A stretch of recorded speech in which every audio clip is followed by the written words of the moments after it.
Hello students, आज हम start करेंगे मोड वो भी कॉन्टिन्यू सीरीज़ में। हमने इंडिविजुअल सीरीज़ में कर लिया, डिस्क्रीट सीरीज़ में कर लिया, अब हम करेंगे कॉन्टिन्यू सीरीज़ में।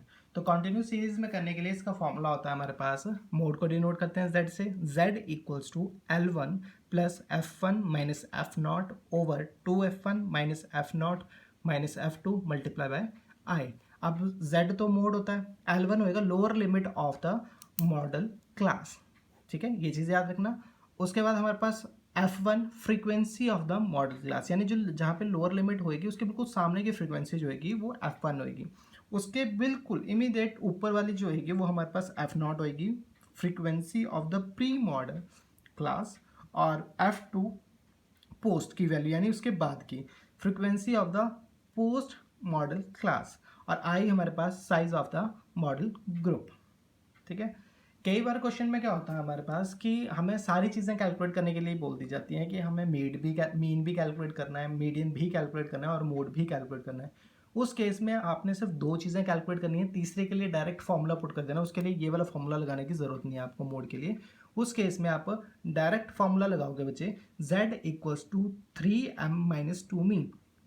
m डिनोट करता है मीडियन को और x बार डिनोट करता है मीन को, यानी कि 3 मीडियन माइनस 2 मीन करके आपका मोड आ जाएगा। मीडियन आप कैलकुलेट कर चुके होंगे और मीन भी कैलकुलेट कर चुके होंगे। इसके बाद हमारे पास एक और फॉर्मूला होता है मोड कैलकुलेट करने का, वो होता है हमारे पास z equals to L1 plus delta 1 over delta 1 plus delta 2 multiply by I. z equals to mode L1 वही चीज़, lower limit of the modal class.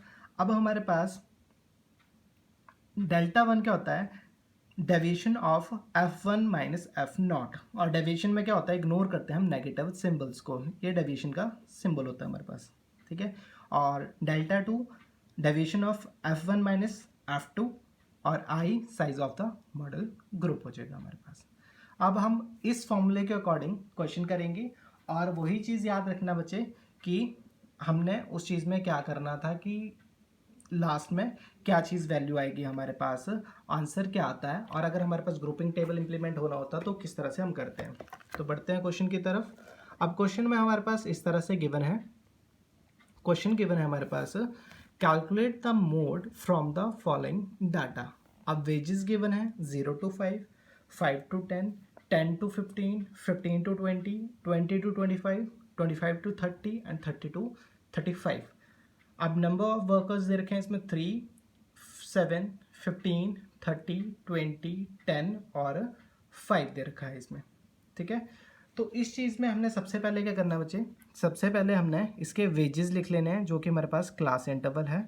तो मैंने यहाँ पे लिख दिया वेजेस, या फिर इसको क्लास इंटरवल करके भी लिख सकते हो, और दूसरा दे रखा है आपका फ्रीक्वेंसी। तो वेजेस कितनी दे रखी थी, किस तरह से थी, हमारे पास 0 to 5 दे रखी थी, 5 to 10 में दे रखा था, 10 to 15 दे रखा है, 15 to 20 गिवन है, 20 to 25 गिवन है, 25 to 30 गिवन है, और 30 to 35 गिवन है, ठीक है। ये चीज़ गिवन है हमारे पास। उसके बाद फ्रीक्वेंसी दे रखी है मेरे पास 3, 7, 15, 30, 20, 10 और 5।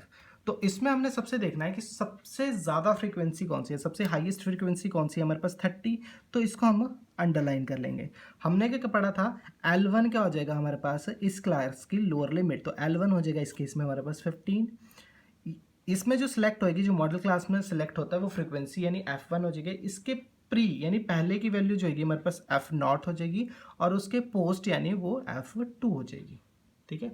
नॉर्मल से अगर पता ना लगे, कुछ याद ना रहे, तो अगर ये सिलेक्ट हो गए तो काउंटिंग याद रखना 1 2, ठीक है। और जनरली स्टार्ट होता है 0 1 2, ठीक है, 0 1 2, ठीक है। नॉर्मल सा 0 1 2 हमने लिखना है, 1 सेलेक्ट करिए, उसके ऊपर 0, उसके नीचे 2, ठीक है, नॉर्मल सा लॉजिक।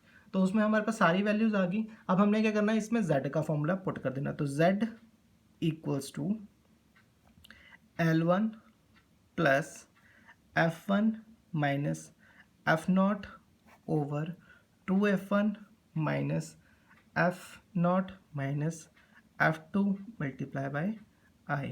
L1 कितना है यहाँ पे 15, प्लस F1 कितना है 30, माइनस F0 कितना है हमारे पास 15, डिवाइडेड बाय 2 मल्टीप्लाई बाय 30, यानी 2 मल्टीप्लाई बाई F1 माइनस कर देंगे एफ नॉट और माइनस कर दूंगा F2, वो है 20 मल्टीप्लाई बाय क्लास इंटरवल का इसका डिफरेंस कितना है हमारे पास 5 का डिफरेंस है।